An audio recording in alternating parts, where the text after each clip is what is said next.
이 영상은 한국마음경영학회에서 주최한 제7차 국제학술대회에서의 저의 강의 동영상입니다. 학술대회는 2025년 11월 1일에 열렸고, 제 강의 주제는 비동반 미성년 난민을 위한 독일의 정책과 통합 노력, 남한 탈북 청소년의 심리정서적 통합을 위한 시사점이었는데요. 학술대회의 전체 주제는 평화통일을 위한 심리정서적 토양 진단과 남한 사회의 탈북 청소년의 현 상황, 진단, 대책이었습니다.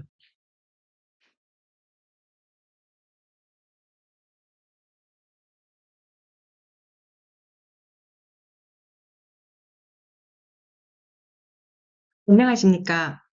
저는 이 강의에서 보호자가 없이 고국을 떠나 독일로 입국한 수많은 미성년 난민들을 독일 정부와 독일 사회가 그동안 어떻게 대했고 그들을 사회에 통합시키고자 어떤 노력을 했는지를 살펴보면서 남한 탈북 청소년의 심리 정서적 통합을 위한 시사점을 찾아보고자 합니다.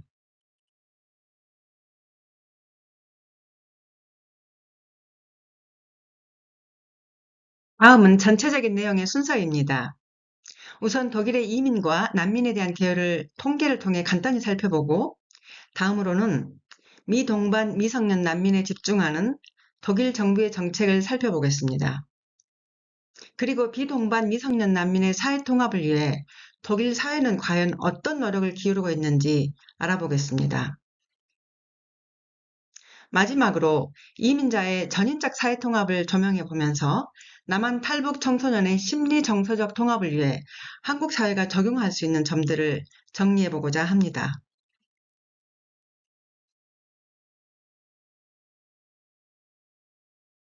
시작하기 전에 저의 난민 관련 경력을 잠깐 소개해 놓았는데요. 저는 독일에서 오랫동안 난민 분야에서 일하면서 연구를 했고, 그 연구 결과를 토대로 독일의 난민 위기가 발생한 2015년부터 독일의 시민사회를 격려하고 고무하는 일들을 했었습니다. 읽어보시고 참고해 주시기 바라며 시간상 자세한 설명은 생략하겠습니다.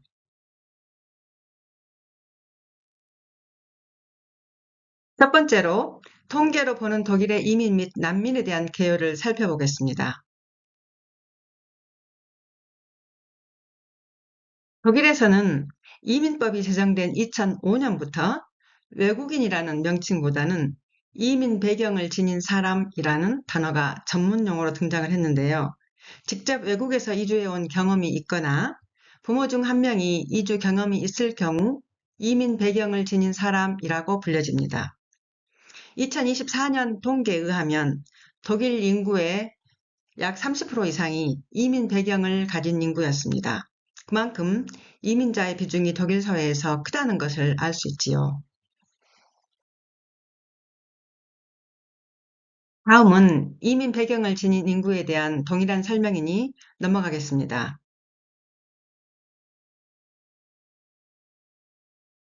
그러면 독일로의 가장 빈번한 이민 형태는 무엇일까요? 독일로의 가장 큰 유입은 EU 회원국에서인데요. 2023년 EU를 제외한 다른 국가 출신들을 중심으로 낸 통계에서는 망명을 신청하기 위해 입국한 자가 가장 큰 이민자 그룹이었어요. 다음 두 번째로 큰 그룹은 가족 재결합 제도를 통해 입국한 자들인데 이미 독일에 피난온 난민이나 기타 이민자의 요청에 의해 추후에 입국한 자들의 일원들이지요. 세 번째로 큰 이민자 그룹은 취업 목적으로 이민 온 자들이었고, 네 번째로 큰 이민 사유는 교육 목적의 입국이었습니다.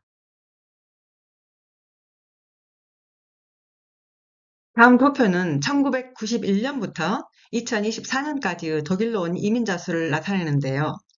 가장 큰 인구의 유입이 있었던 때가 1992년도, 2015년도, 그리고 2022년도였는데 세 번 다 큰 전쟁으로 엄청난 피난민이 쏟아졌을 때입니다.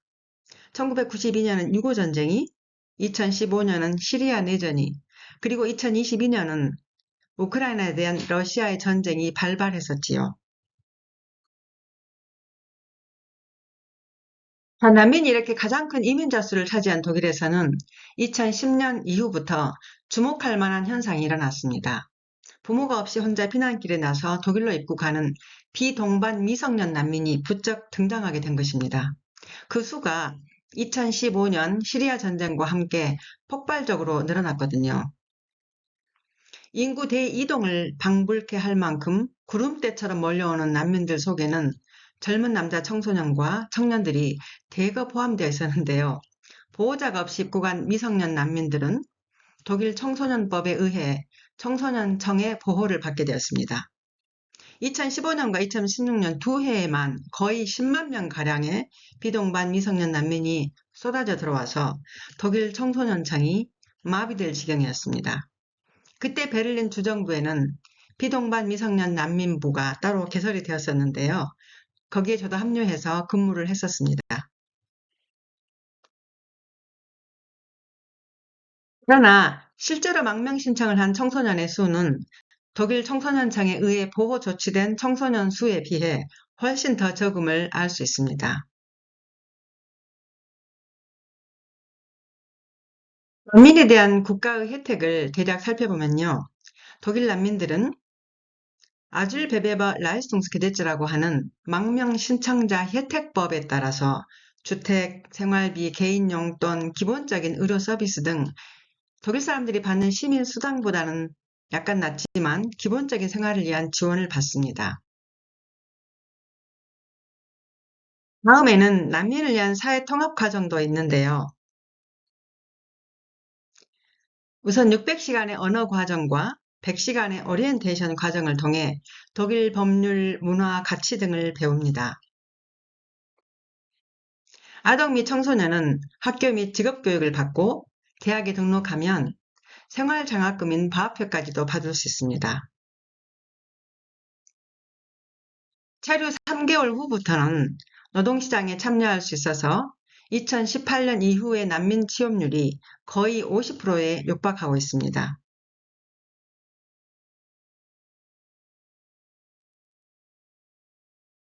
다음으로는 비동반 미성년 난민에게 집중되는 독일 정부의 정책을 살펴보겠습니다. 비동반 미성년자 난민이란 18세 미만의 아동 및 청소년으로 성인 동반자 없이 입국한 이들을 말합니다. 독일어로 운베글라이테테 민더예리게 플루슬링의인데 그 약자를 따서 움프 혹은 UMF라고 합니다. 독일은 이들을 특별 보호가 필요한 대상으로 간주하며 망명 절차를 포함한 모든 과정에서 아동의 복지를 최우선으로 고려합니다.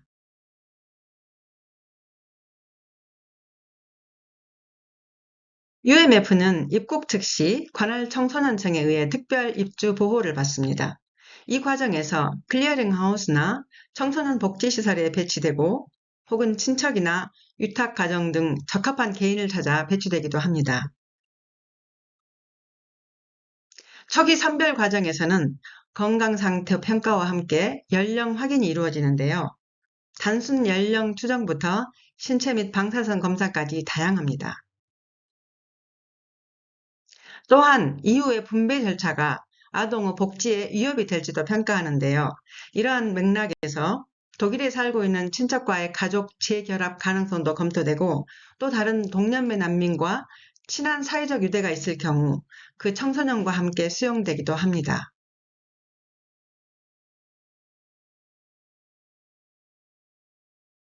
UMF는 미성년자의 복지에 적합한 숙소와 보호를 보장받기 때문에 그것을 위해 전국적으로 분배됩니다. 14일 이내에 배정 절차가 완료되며 청소년청의 전문 담당자에게 인계되어 지속적인 보호를 받습니다. 이어서 후견인이 선임되고 추가 건강검진과 함께 양육 필요성 조사도 진행됩니다. 그리고 체류 신분 확인 절차를 통해 망명 신청의 여부가 결정됩니다.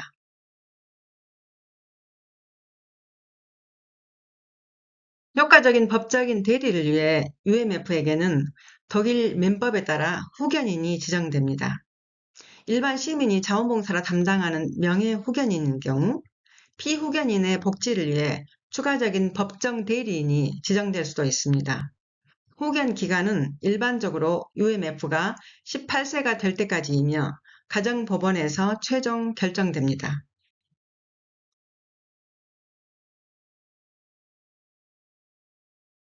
18세 미만의 UMF는 법적 행위 능력이 없는 것으로 간주되므로 법적 대리인이 있어야만 망명 신청이 가능합니다.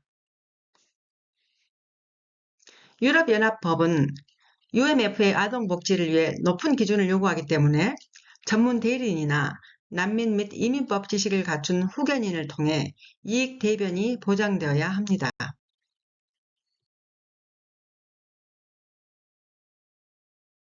보호자가 없는 UMF는 특히 취약그룹으로 간주되어 난민 절차에 특별한 보장이 적용됩니다. 심리는 민감한 접근 방식을 훈련받은 특별 담당관이 진행하며 원할 경우 후견인 혹은 보호관리인이 참석한 상태에서도 이루어집니다. 심리 과정에서는 또한 아동 특유의 망명 사유가 존재하는지 특별한 주의도 필요한데요. 예를 들면 여성 생식기 절제나 강제 결혼, 인신매매 혹은 아동병 강제 징집 등이 여기에 해당됩니다. 미동반 미성년 난민의 특성을 종합적으로 살펴보자면 다음과 같은 내용을 꼽을 수 있습니다. UMF는 독일 청소년청의 특별 보호 아래 부모 역할을 대신해주는 복지청이나 개인 후견인을 지정받습니다. 청소년 보호시설 등 특별 주거시설에서 교육사의 돌봄 속에 학교 및 직업교육을 받으며 특히 트라우마를 겪은 청소년을 위한 전문 시설도 존재합니다. 이들은 성인이 될 때까지 쉽게 추방될 수 없으며 망명 승인 비율도 성인 난민보다 월등히 높습니다. 여기서부터는 미동반 미성년 난민의 사회 통합을 위해 독일 사회는 어떤 노력을 기울이고 있는지 집중 조명해 살펴보겠습니다.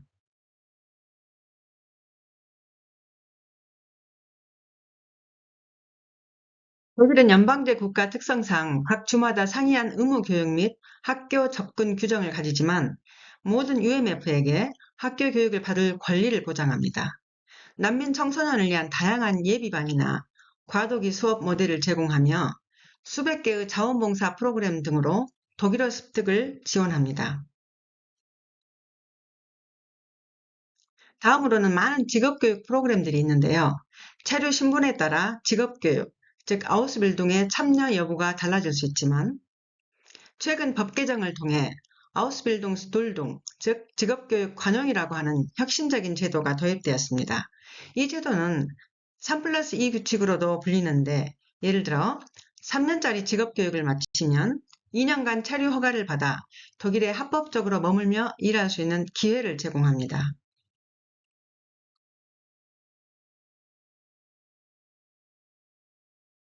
가족의 재결합은 사회통합에 아주 중요한 역할을 하는데요.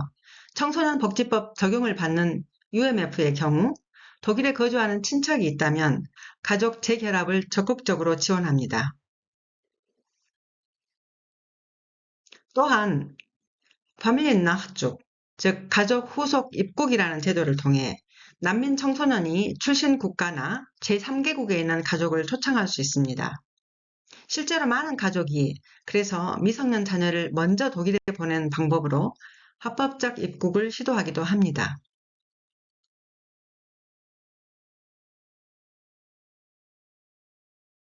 2014년에서 2016년 사이에 비동반 미성년자가 급증함에 따라 UMF는 전국적으로 분산 배치되었고 또한 숙소와 학교 통합 지원 등의 규모도 확대되어 왔습니다.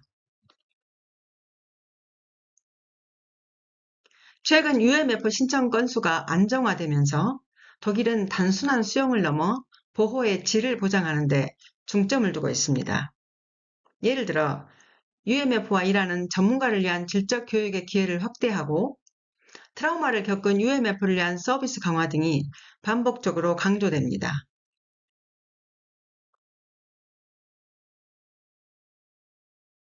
UMF의 사회통합을 위한 노력에는 무엇보다 독일 시민사회의 참여를 빼놓을 수가 없는데요. 여기에서 중요한 점은 독일 정부가 수많은 프로젝트와 재정 투입을 통해 시민사회의 참여를 끊임없이 격려하고 유도한다는 점입니다. 다음은 베를린 주정부 공식 홈페이지에 나와 있는 글입니다. 어떤 경우든 가족이 없는 모든 미성년자들은 개인과 가족들의 헌신으로부터 혜택을 받습니다. 그들은 자신에게 책임감을 느끼는 성인들의 동반이 필요합니다. 가능한 한 장기적이고 신뢰할 수 있는 동반이요. 당신이 독일 사회에 정착하는 미성년 난민들을 동반하고 지원하고자 한다면 장기적인 관점을 가져야 합니다. 어떤 형태의 자원봉사를 선택하든 아이들과 청소년들의 삶의 경험을 이해하고 그들의 경험과 질문을 진지하게 받아들이며 열린 마음으로 대하는 것이 중요합니다. 시민들은 이렇게 청소년들과 일상생활을 함께하며 그들에게 낯선 나라에서의 삶을 안내합니다. 공동 여가 활동을 하거나 정기적인 주말 방문 등을 통해 독일 가정의 평범한 일상을 경험하도록 돕기도 합니다.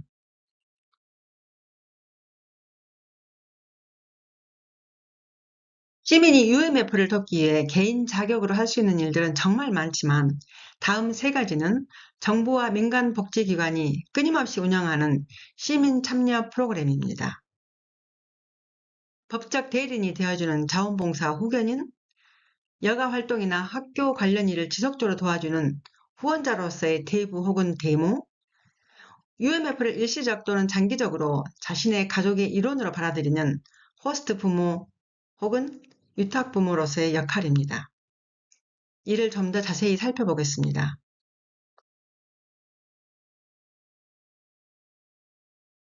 자원봉사 개인 후견인은 미성년자의 법적 대리인으로서 시설의 전문가나 청소년청과 협력하여 해당 청소년 난민의 사회 통합을 돕습니다. 이들은 모든 업무 수행 시 피후견인의 이익을 고려하며 UMF의 정신적, 신체적, 정서적 발달을 보살핍니다. 이 후견인이 주로 하는 일은 주로 학교 및 교육 관련 일을 지원하며 주거, 사회복지 혜택, 건강보험, 의료처치, 재정 등에 관여하고 체류 문제, 망명 신청 같은 외국인 관련 절차 등의 업무를 수행하며 필요시 법적 구제 수단도 신청합니다. 다음으로 UMF의 사회통합에 정말 중요한 시민 참여 방법은 대부 혹은 데모가 되어 후원해주는 자원봉사입니다. 후원자로서 UMF가 사회에 적응하고 새로운 환경에 익숙해지도록 정서적인 동반자가 되어주는 것이지요. 함께 시간을 보내며 학업 지원이나 공동 활동을 통해 유대감을 형성하고 직업 교육 동반 등 전문적인 도움을 주기도 합니다. 이러한 후원 프로젝트가 독일에서는 매년 수백, 수천 개씩 생겨나고 진행되는데요. 후원을 조직하고 독려하는 기관 측에서는 자원봉사자들을 자문해주고 경비 제공도 하면서 동행하는 역할을 합니다.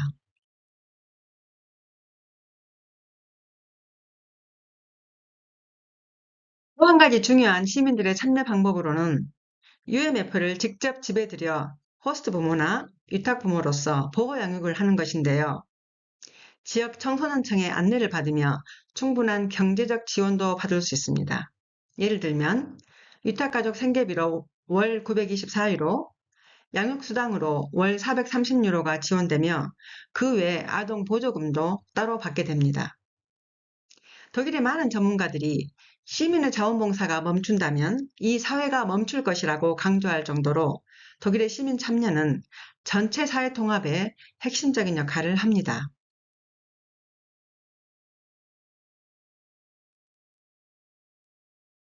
마지막으로 이민자의 전인적 사회통합이 무엇인지 저의 연구 결과를 통해 조명해보고 남한 탈북 청소년의 심리 정서적 통합을 위해 한국 사회가 받아들여 적용할 수 있는 점들을 한번 정리해보고자 합니다.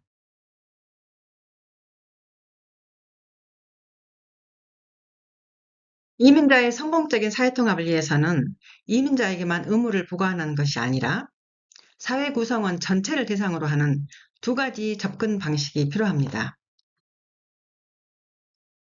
이민자를 대상 그룹으로 하는 정책은 이민자에게 언어 문화 습득 프로그램 참여를 독려하고 이민자에게 호의적인 사회봉사자를 중개하는 것을 의미하며 이민자 스스로 다문화 능력을 습득하도록 돕는 것을 말합니다.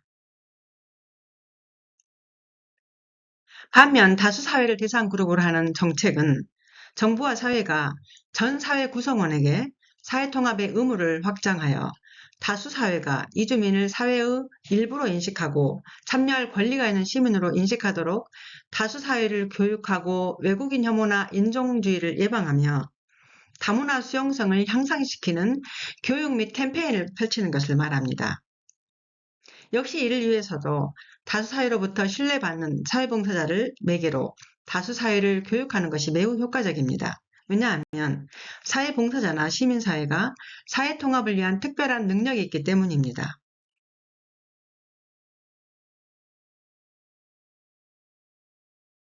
그러면 사회봉사자나 시민사회가 사회통합을 위한 특별한 능력이 있다는 것은 무엇을 말하는지 전인적 사회통합 이론을 통해 설명해 보겠습니다.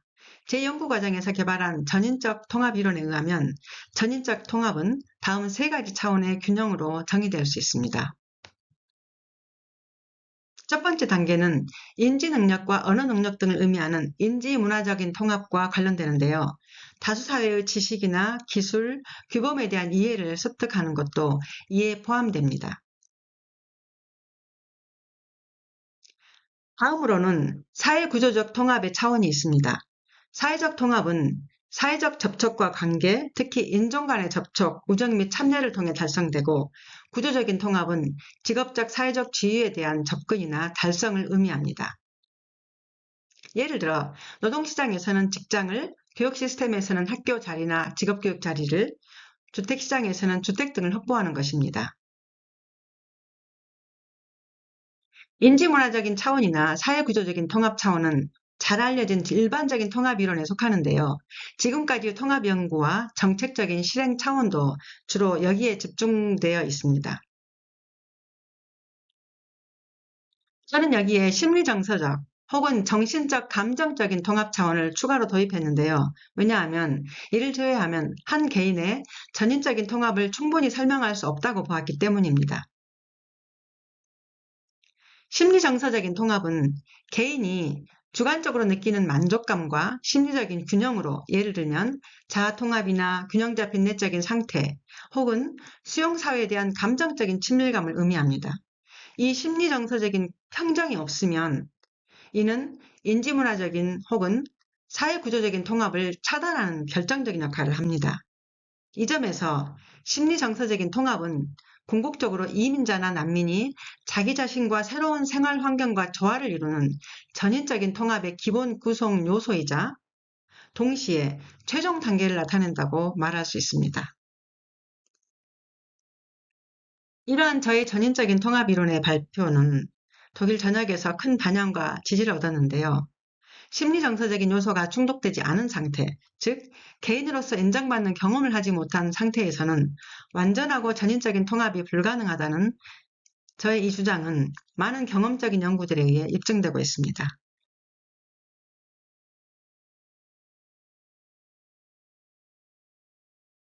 다음은 제 연구에서 사용된 심리정서적 지표입니다. 이민자나 난민이 주류 사회와의 접촉에서 느끼는 심리정서적 감정과 그 개인의 사회통합에 대한 관계를 나타내는 지수인데요. 1번부터 4번 계열의 긍정적인 감정을 더 많이 경험한 개인은 사회통합 지수가 올라갔고, 5번부터 8번 계열의 부정적인 감정을 더 많이 경험한 개인은 사회통합 지수가 내려가는 효과가 있었습니다.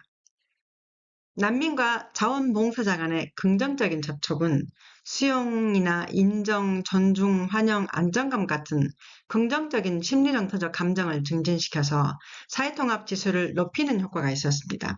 반대로 외국인청 공무원이나 경찰 등과의 접촉만 주로 한 난민들은 거부, 차별, 불안, 절망과 같은 부정적인 감정을 더 많이 느껴 사회통합 지수가 낮았습니다. 한 가지 여기에서 언급해둘 사실은 제 연구에 응한 난민들은 시리아 전쟁 난민들이 아니라 그 이전 유고와 발칸 전쟁 이후 피난 온 난민들로서 2004년과 2005년에 인터뷰한 난민들입니다. 그 당시 난민에 대한 사회의 시선과 정부의 대응은 시리아 전쟁 이후의 대응과 엄청난 차이가 있었지요. 난민에 대한 법적 사회적 처우는 그 이전에는 정말 열악했지만 시민사회의 헌신으로 꾸준히 향상되어 오늘에 이르게 된 것입니다. 제 연구에 따르면 놀랍게도 난민을 위한 자원봉사 활동은 난민들의 심리정서적 혹은 정신적 감정적인 통합 측면에서 가장 큰 효과를 발휘했습니다. 자원봉사는 비록 인지문화적, 사회구조적인 영역의 활동을 주로 하지만 그 가장 큰 효과는 바로 심리정서적인 통합을 강화하여 난민들이 다음 단계의 객관적인 통합으로 나아갈 수 있는 마음의 문을 열어주는 것이었습니다.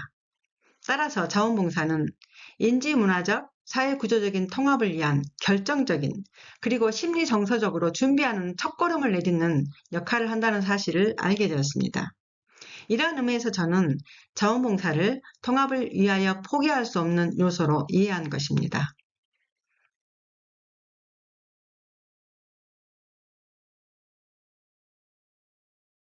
이제 그동안 살펴본 내용을 토대로 남한 탈북 청소년의 심리정서적인 통합을 위한 시사점을 한번 정리해 보겠습니다. 첫 번째로는 특별보호 및 지원 시스템인데요. 부모 없이 남한에 온 탈북 청소년을 독일의 UMF처럼 입주 보호가 필요한 대상으로 간주하고 특별한 관심을 기울이는 것입니다. 법적 대리인 역할을 하는 후견인 제도나 일시적인 호스트 제도 및 장기적인 위탁 부모 제도 도입을 고려할 수 있겠습니다. 두 번째로는 시민사회의 적극적인 참여 견인입니다. 더 쉽고 효과적으로 접근할 수 있는 방법은 내적 동기로 헌신하는 자원봉사자를 발굴하여 탈북 청소년의 심리정서적인 통합을 촉진하는 것입니다. 멘토링이나 데모 형태의 후원자 프로젝트를 통해 탈북 청소년과 한국 사회 시민 간의 정기적이고 신뢰할 수 있는 동반 관계를 구축해 주는 것입니다. 세 번째로는 한국 사회의 다문화 수용성 제고인데요. 탈북 청소년을 한국 사회의 가족으로 따뜻하게 환영하는 문화를 구축하고 다문화 다양성 교육 및 다문화 능력 습득 교육을 통해 한국 사회의 구성원이 탈북인이나 외국인들을 동등한 인간으로서 존중하는 사회 정치적인 풍토를 조성하는 것입니다. 이 과정에서 역시 신뢰받는 사회 봉사자들의 긍정적인 매개 역할이 중요할 것입니다.